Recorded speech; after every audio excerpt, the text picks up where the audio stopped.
ada datuk sponsor. Harga dia 3,000 je.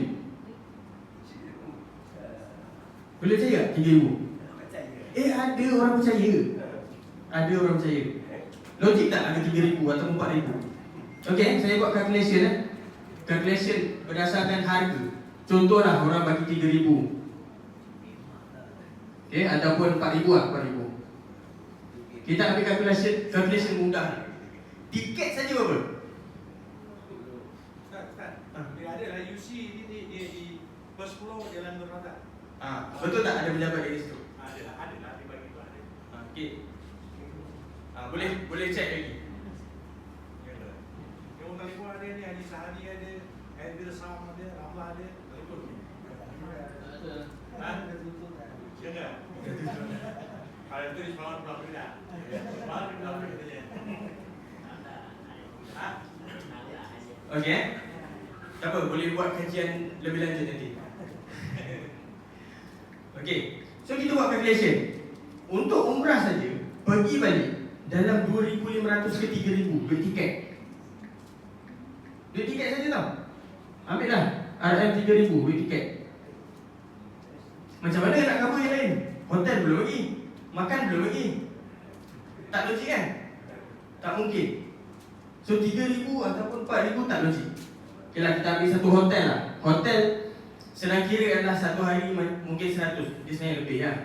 Tapi kita ambil lah sehari adalah RM100. Okay, kita pergi selama 13 hari. Okay, 12 malam. No, 11 malam. Kita ambil 11 malam. So kalau 100 ni kalikan dengan 11, berapa? Berapa? 1,100. Okay, ni baru flight dengan makan. Dah 4,100. Hotel. Belum transportation, belum makan. So harga ni tak logik. Tak logik lah. Okay, melainkan langsung tak ada hotel, tak ada makan, tiket flight je. So sampai sana terkandas, tak ada hotel, kena check in sendiri, cari sendiri. Okay, saya nak kongsikan satu cerita lah yang family saya kena, family saya sendiri kena. Okay, pada tahun 2017, masa tu saya dengan Ustazah baru sampai, kami basikal sampai ke Mekah. Dan keluarga saya mengikut satu travel agency.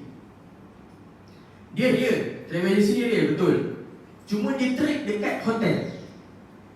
Okay, dia kata 10 malam terakhir, dia family saya ni ambil package 10 malam terakhir tau. Dan dia bagi harga dalam 5,000, 6,000 je. Sepatutnya 7,000 ke atas. Betul tak? 10 malam terakhir kan mahal. Dia kata harga murah untuk 10 malam terakhir. Rupa-rupanya apa yang berlaku? Satu hari je Ramadan dekat Mekah, selainnya dekat Madinah. Dan satu hari tu duduk macam store, dekat dalam store. Nampak permainan dia situ. Dekat Madinah harga hotel murah, dekat Mekah mahal 10 malam terakhir. So dia main dekat situ. Yes, kita sampai, betul kita adalah sampai dekat Mekah dan Madinah tu, tapi dia main dekat hari. So kena check betul-betul. Dan masa tu saya pun naik angin juga kan, sebab keluarga kita kena kan. So pada waktu tu apa yang menyedihkan adalah semua jemaah umrah dia rasa dah macam mental breakdown. Bahasa orang muda mental koyak. Dan bila mental breakdown ni, dia orang tak nak turun ke masjid langsung.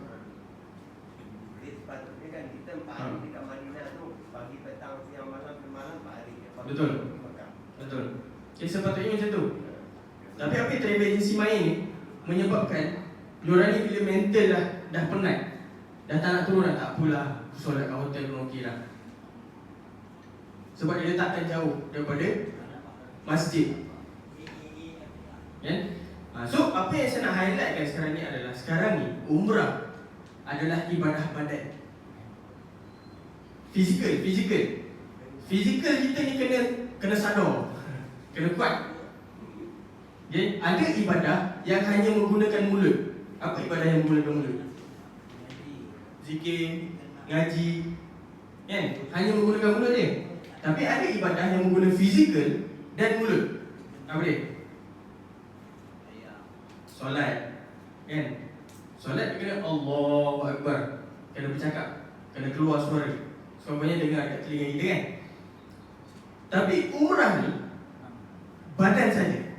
Maksudnya kalau kita bisu pun sah. Kita bisu pun sah. Rukun dia ada 4 kan. Yang pertama adalah rukun ada 5. Yang pertama adalah niat. Niat tak payah keluar kat mulut, tak apa. Lintasan hati. Cukup. Sah. Okay, niat. Yang kedua adalah tawaf. Tawaf pusing lah senyap, pusing tawaf. Sah. Yang ketiga adalah sa'i. Kan? Sa'i jalan tanpa sebut apa-apa pun sah. Jelas sekali cukup lah. Cukup dan tertib. Itu lagi lah tak payah sebut apa. Kan? So sah. So sekarang ni apa yang saya nak highlight kan adalah ibadah badan ni betapa penting kita kena faham perjalanan kita daripada Malaysia sampai ke Mekah. Supaya kita tak maksudnya expectation kita tu tak salah. Ada orang rasa macam tak apalah nanti kita banyak rehat je. No.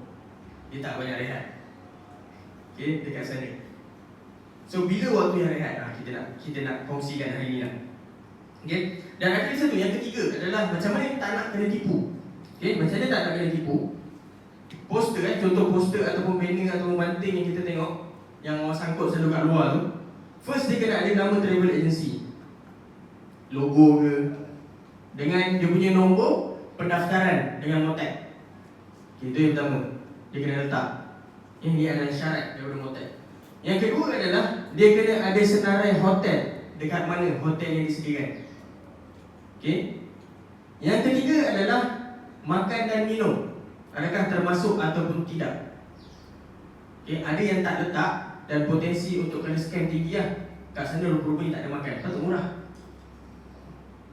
Okay. Yang seterusnya adalah hotel tadi adalah dekat Mekah dengan Madinah. Lepas tu yang seterusnya adalah harga. Dia kena letak harga. Berapa harga? Okay, itu adalah cara untuk kita elak daripada ditipu. Right? Saya ada soalan. Jelaskan ini sebelum saya masuk ke ibadah badan, perjalanan daripada awal sampai habis. Tak ada? Boleh saya teruskan? Boleh? Okey ke ni? Lapar? Senyap semua ni, apa ni? Boleh teruskan Alright. Okay. So kita ambillah satu perjalanan.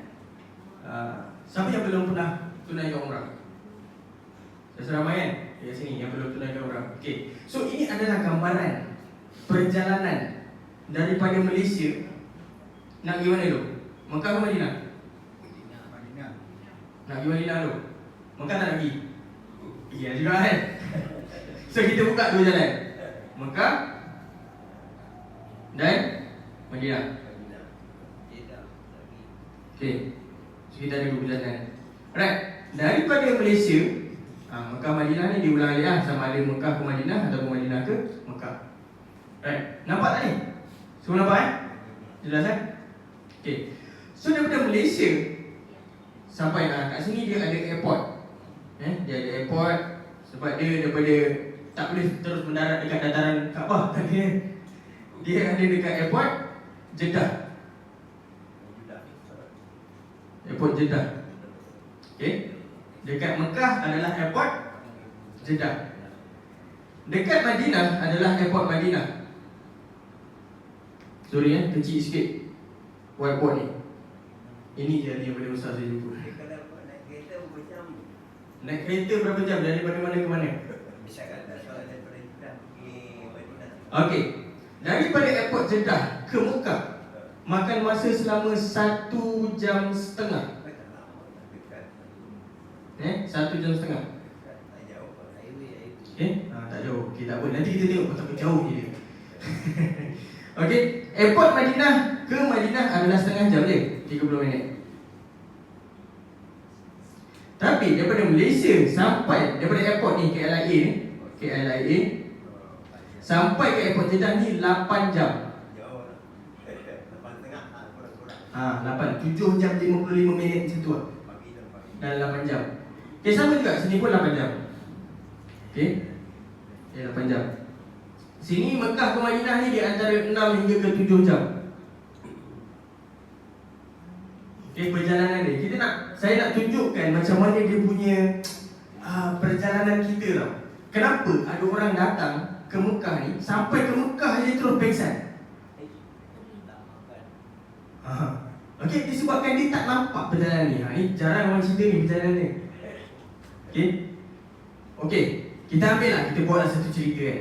Okay, kita sampai dekat KLIA. Berapa jam sebelum flight kita kena sampai? 2 tak sampai. 3 pun ngam-ngam. Kita ambil 5 jam. Okay, 5 jam. Sebab 2 jam tu bila kita dah turun tu ada lagi 2 jam. Okay, so 5 jam kita kat sini. Kalau daripada Sabak Bernam pula nak pergi ke KLIA berapa jam? 3 jam. Kita ambil lah daripada Sabak Bernam sini kan. Okay, pergi ke sini berapa jam? 3 jam. Okay, Sabak Bernam ke sini adalah 3 jam. Dekat KLIA tunggu lagi 5 jam. So total adalah 8 jam. Okay, 8 jam campur dengan 8 jam untuk sampai ke airport dekat Jeddah ni, totalnya adalah 16 jam. Kan? 16 jam. Bila 16 jam tambah lagi sejam setengah, 17 jam setengah. 17 jam setengah. Sampai dekat Mekah ni kita pergi kat hotel, makan dulu, dinau semuanya, tambah lagi 2 jam. So 19 jam. Okay, lepas tu buat umrah pula. Buat umrah lagi 3 jam. Berapa? 21. Hampir 1 hari. Hampir 1 hari. Penat tak? Penat. Sebab tu awal-awal ni daripada Sabak Bernam ni, kalau gerak pagi sarapan, sampai KLIA ni ada lagi 5 jam bawa bekal. Sebab satu air mineral dekat airport RM10. Mahal. So siap-siap bawa. Minum Nescafe pun RM8. Minum Nescafe satu cawan RM8. Minum Nescafe RM8. Okay. So pesanan saya adalah kalau boleh makan. Ini belum campur lagi yang solat tahajud.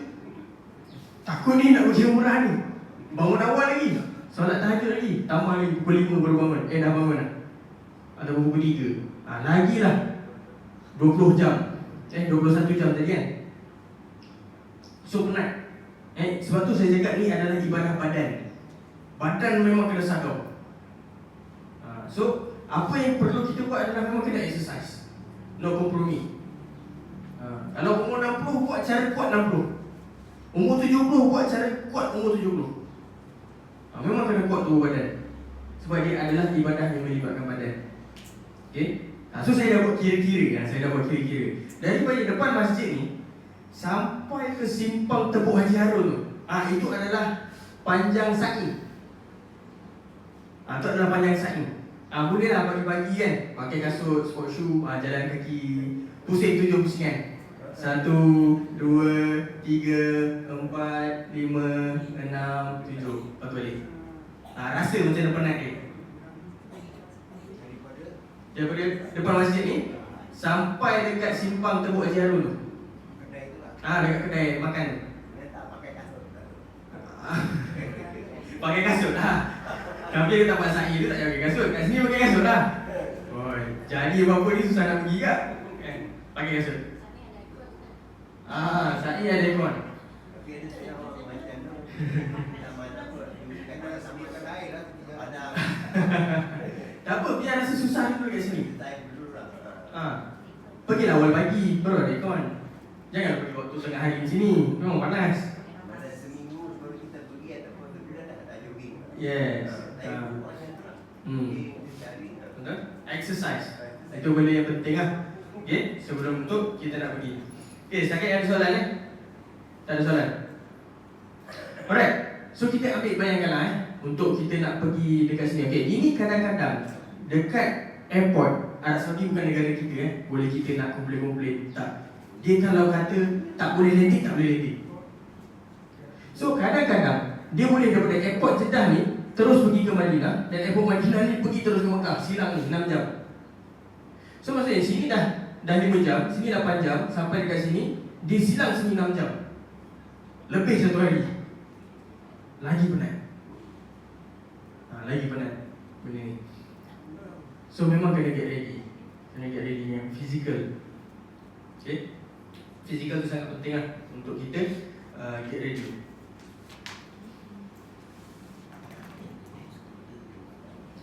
Okay,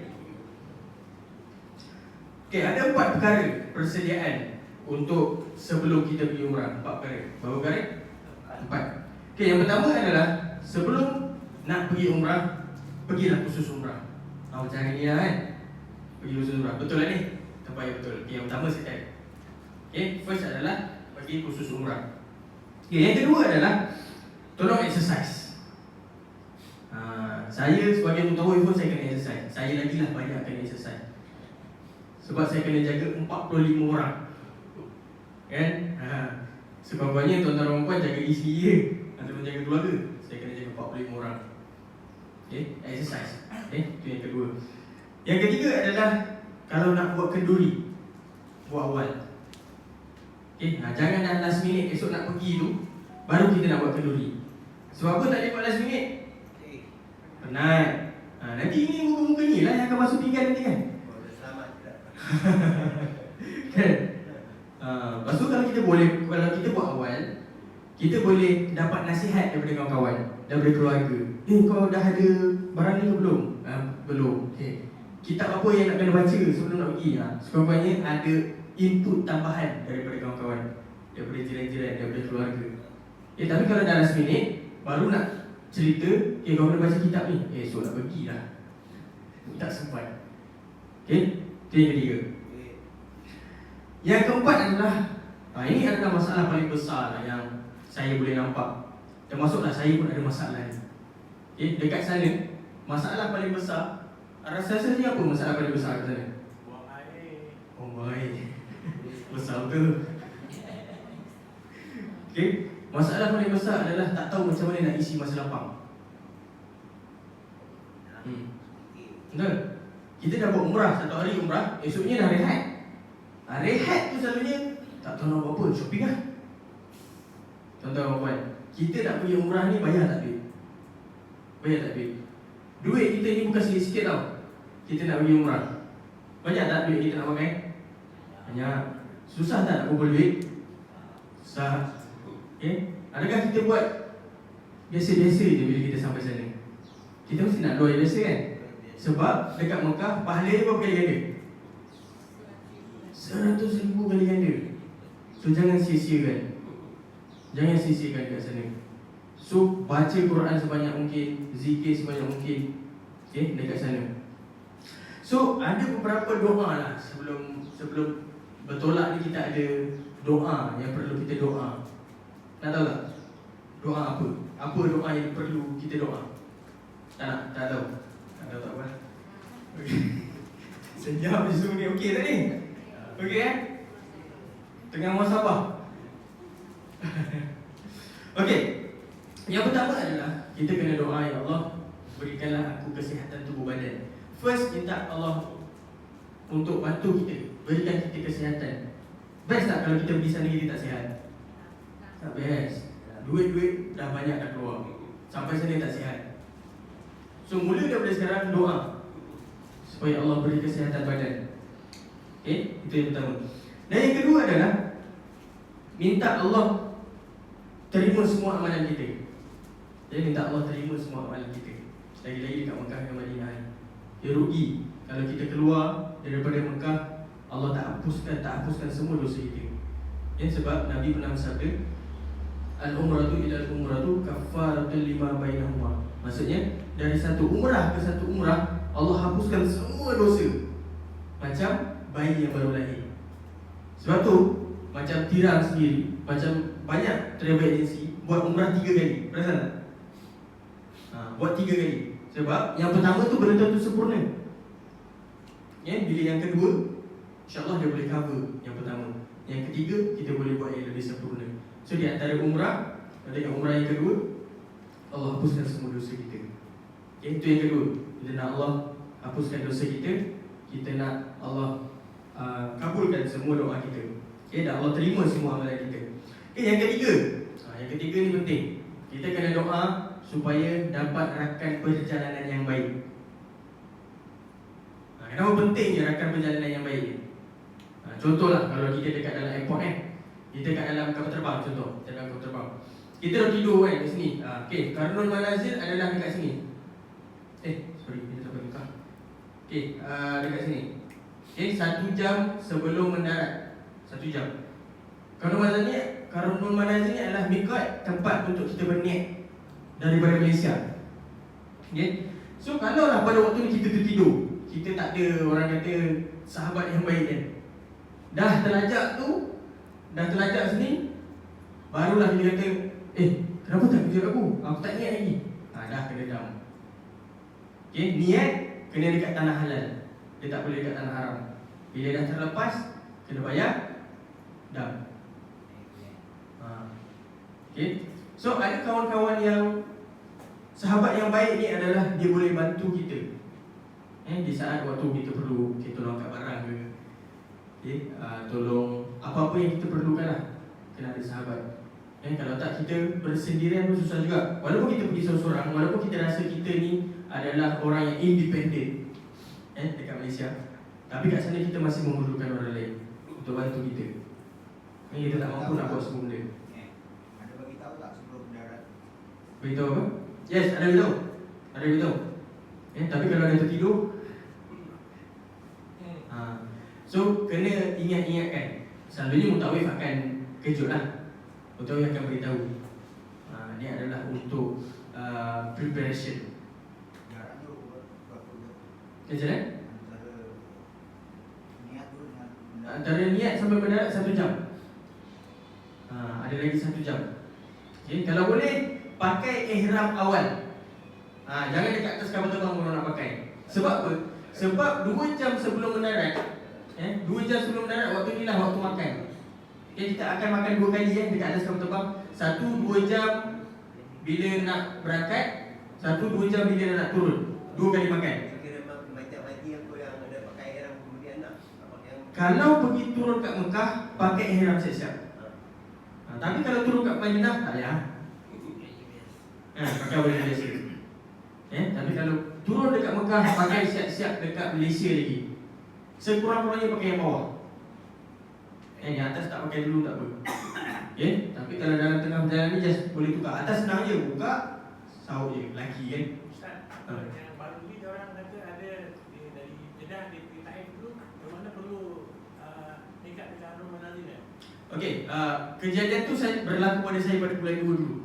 Okey, pada bulan 2 yang itu, kami sampai kat Mekah dan terus pergi ke Taif. Kami tak perlu pakai ihram. Dia bukan landing Jeddah pergi Taif. Betul? Dia landing ke Jeddah, tapi dia pergi ke Taif. Masa tu kami punya kes macam tu lah. Masa tu kami pun confused. Kita pergi ke Mekah, kena pakai ihram lah kan. Tapi kita tak payah. Sebab dia akan menyusahkan jemaah. Dia tenang lah. So ambil pendekatan yang tidak menyusahkan. So tak pakai, pergi ke Taif, daripada Taif ke Mekah baru pakai. Tapi saya tak tahu sekarang ni perlu ataupun tidak perlu pergi ke Taif. Sebab pada waktu saya pergi ke Taif tu, masa tu baru habis pandemik. So Arab Saudi dia menekankan untuk kami daftar apa nama apps? Iqmarna dengan Tawakalna. Ada 2 apps yang kena daftar. Sekarang ni saya dengar dah tak perlu untuk 2 apps ni. Okay? So saya tak pasti sama ada dibawa ke Taif lagi ataupun tidak. pergi Masjid Tanaim. Masjid Tanaim. Masjid Tanaim daripada Mekah kan. Itu kalau siapa-siapa yang nak buat sendiri. Dia ada taksi lah dekat sana untuk nak pergi ke Masjid Tanaim. Okey, sekarang ni ada soalan. Ustaz saya tanya, kenaan apa? Sekarang ni kita dah pergi Mekah, jadi orang kata kalau kita dah minta ampun doa, untuk umumnya tadi berapa minat doa yang kita dah. Jadi kita masa dekat Kaabah tu, dekat Pancung tu, kita sembahyang bawah dulu, lepas tu mohon doa. Orang kata insyaAllah akan dikabulkan. Betul? Betul. Sebenarnya dekat kawasan dataran ni semua tempat makbul doa. Yalah. Okey. Tapi ada tempat makbul atas makbul. Dia dah makbul lah. Makbul 2 kali ganda. Kat mana? Satu dekat Haji Ismail. Dalam pusingan tu kita memang baca ayat macam-macam lah. Betul? Betul? Dekat Haji Ismail adalah tempat makbul atas makbul. Yang kedua adalah dekat Multazam. Multazam tu di antara Hajarul Aswad. Contoh saya bagi sini je lah. Ini adalah Haji Ismail. Ini adalah pintu. Ini Hajarul Aswad. Ini rukun Yamani. Multazam adalah di antara pintu hingga ke Hajarul Aswad. So bolehlah solat dekat belakang ni. So situ adalah tempat yang mustajab. Sudah sampai Mekah kan? Ini dalam perjalanan solat Solat musafir. dalam kapal terbang boleh. Macam mana cara solat dalam kapal terbang? Ini yang dah pergi memang dah sampai Mekah ni dalam perjalanan. Maknanya solat dalam kapal terbang, maknanya ada surau ke, ada kedudukan. Okey, soalan yang sangat bagus. Dalam kapal terbang ada surau ataupun tidak?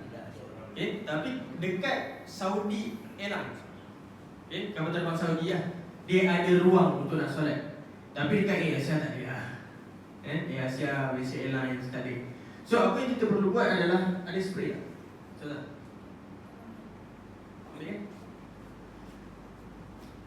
Okey, bila dekat atas flight, contohlah tak ada masalah dengan kiblat, betul? Sebab kita memang dah ke arah Mekah lah. Kan? Flight kita tu, kapal terbang kita tu dah arah ke Mekah lah. So itulah kiblat kita. Cuma waktu balik, kiblat kita kat mana? Kat belakang kan? Kiblat kita kat belakang. So macam mana nak solat? Ada beberapa pendapat. Ada yang kata kena angkat takbir dekat kiblat dan kembali ke tempat duduk kita. Dan ada yang kata hanya duduk je dekat tempat duduk kita. Tak ada masalah. Macam tu tak? Saya macam dulu naik 480 orang, mana duduk kat situ lah. Yes. Bayang tu sedang kat situ. So kita boleh gunakan ni spray. Tak perlulah semua orang masuk ke dalam toilet untuk ambil wuduk. Sebab kat dalam toilet tu tak banyak air. So kita bawa siap-siap. Kalau boleh beli siap-siap ni, sebab tak disediakan. So macam mana cara nak ambil wuduk ni? Berapa anggota wuduk wajib? 4. Yang pertama muka. Yang kedua tangan. Yang ketiga kepala. Yang keempat kaki. So macam mana cara kita nak ambil wuduk?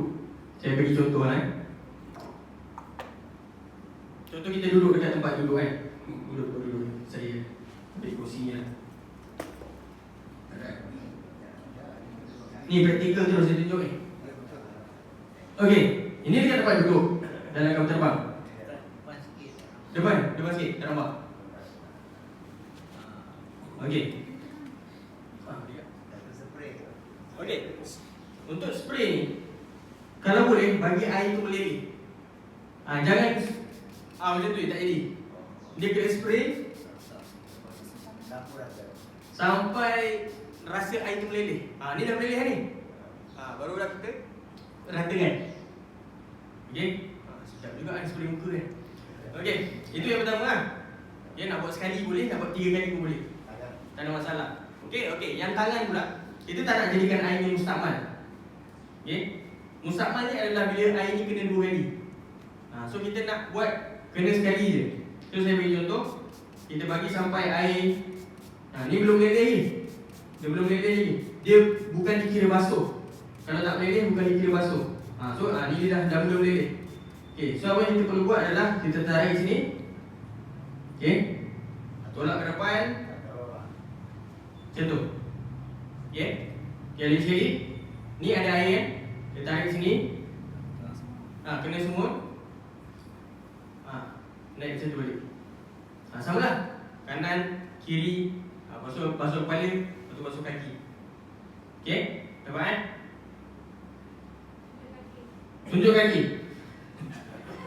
Setengah ada orang pergi kat belakang tu, dekat ni ada tempat air tu. Macam mana? Ambil bayang kat situ. Dekat dalam tandas pun boleh. Tapi orang berebut. Untuk waktu solat. Bayang berebut lah. Maksudnya sekarang ni kita nak tunjuk kami bukan spray. Sama juga. Ada memang biasa dah. Untuk kaki masih kena meleleh je. Sekarang Meleleh dan kita sapu dia rata. Sama juga, kaki sama juga. Spray dia sampai meleleh, lepas tu kita sapu rata. Dah selesai. Kalau boleh kita pakai hoof yang tebal kan. So dah selepas habis uduk, kita terus pakai hoof tu. Lepas tu uduk dah tak payah basuh kaki dah. Kita just sapukan dia. Dekat hoof ada satu hoof. Ada buat hoof? Tak ada. Yang hoof tu dia kulit lah. Kulit sarung kulit kaki. Yang kepala sekali lah. Kepala just basuh kepala lah. Basuh kepala dan last sekali basuh kaki. Okay? Sekarang ada soalan? Menjawab tak soalan Encik Mat? Ustaz, misal kata kalau kita daripada rumah bawa air mani tu boleh ke? Boleh? Tak ada masalah? Boleh, benda kecil tu kan? Betul. Standby lah, satu botol kecil. Betul? Tapi kalau dia tak jadi spray, dia tumpah. Spray dia tak ada, kita. Jadi masa tu kita ambil air mani kan dalam tukar terbang. Betul? Boleh? Siapa yang boleh pakai air mineral, power lah. Dia boleh handle air tu. Macam kita dekat Arafat sana kan? Dekat Mina tu kan? Betul? Betul? Bawa air sendiri, better. Boleh. ada larangan buat spray tu untuk Boleh. Spray ni boleh masuk dalam kapal terbang, tak ada masalah. Dia tak banyak, dia kena kurang daripada berapa mililiter lah. Berapa? 150. Ni 100 mililiter je. Okay? Ya, jelas kan? Okey, tadi saya tak cukup lagi, ada satu lagi doa. Doa supaya jumpa orang yang kuat ibadah dekat sana. Yang keempat, jumpa orang yang kuat ibadah. Sebab apa? Banyak kali berlaku bila kita dah solat kan. Dah solat dekat Masjid Arab ke, dekat Masjid Nabawi ke, kita akan jumpa orang yang kuat sembang. Kita jangan jumpa orang yang kuat sembang. Okay? Kita ni iman dah tak kuat. Duduk setengah jam sembang dah rasa nak balik kan. Tapi kalau kita sampai je dekat masjid tu, tengok orang sini baca Quran, sini orang solat sunat kan semua, kita pun rasa macam mana? Kita pun rasa macam nak baca Quran kan? Kita pun rasa macam nak buat ibadah. Tapi kalau kita jumpa orang yang lagi sembang, boleh dia bagi buah pertama. Pergi yang tadi mana? Buah pertama tu. Lepas tu sambung. Duduk mana? Datang dengan siapa? Sedar-sedar dah setengah jam. Kita ni duduk pun tak ada nak lama. Setengah jam kita pun balik. Kalau boleh kita jumpakan dengan orang-orang yang kuat ibadah. Orang yang kuat beribadah. Alhamdulillah. Alright. So kita nak masuk ke praktikal lah. Boleh? Tapi sebelum masuk praktikal tu, saya nak berikan pantang larang lah. Ada 13 pantang larang. Siapa ingat ni pantang larang? Pantang larang umrah. Pantang larang umrah ni adalah berlaku dekat mana? Kat mana berlakunya pantang larang umrah? Saya bagi contoh lah. Saya bagi clue. Kat sini A, kat sini B, kat sini C. Kat mana berlakunya pantang larang umrah? Kat mana yang mula berlaku pantang larang umrah? A, B atau C? B. Betul, B. Okay, B. Bila dah mula niat dekat atas kapal terbang, dah niat, dekat situlah bermulanya pantang larang umrah. So kalau kita jangan niat daripada sini, boleh nak niat daripada sini, tapi banyaklah pantang larang yang kita kena jaga. Kalau boleh kita niat dekat B, supaya kita punya masa sampai untuk buat umrah tu tak lama. Berapa jam? Kita ambil sini sejam, sini sejam setengah dan 2 jam setengah. Sampai sini 2 jam setengah, 4 jam setengah, 4, 7. Dalam 7 jam setengah untuk kita nak menjaga pantang larang tu. 7 jam setengah je. Lama tak?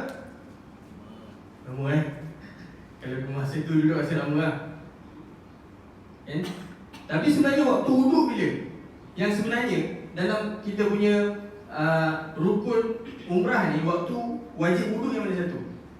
Waktu niat perlu wuduk tak? Niat tak perlu wuduk, sunat. So maksudnya dekat airport tu, jangan nak bergaduh pergi ambil wuduk sebelum niat. Kalau ada wuduk bagus. Kalau tak ada wuduk pun tak ada masalah. Takut semua nak berebut pergi ke toilet untuk nak ambil wuduk. So waktu niat tak perlu wuduk. Okey, itu niat pertama. Yang kedua adalah tawaf. Tawaf perlu wuduk tak? Tawaf sahaja yang perlukan wuduk. Sa'i perlu wuduk tak? Sa'i tak perlu wuduk. Okey. Tahlul perlu wuduk tak? Lagi tak. Setakat bercukur je. Tahlul tak perlu wuduk. Okey. Itu adalah perjalanan bila kita berniat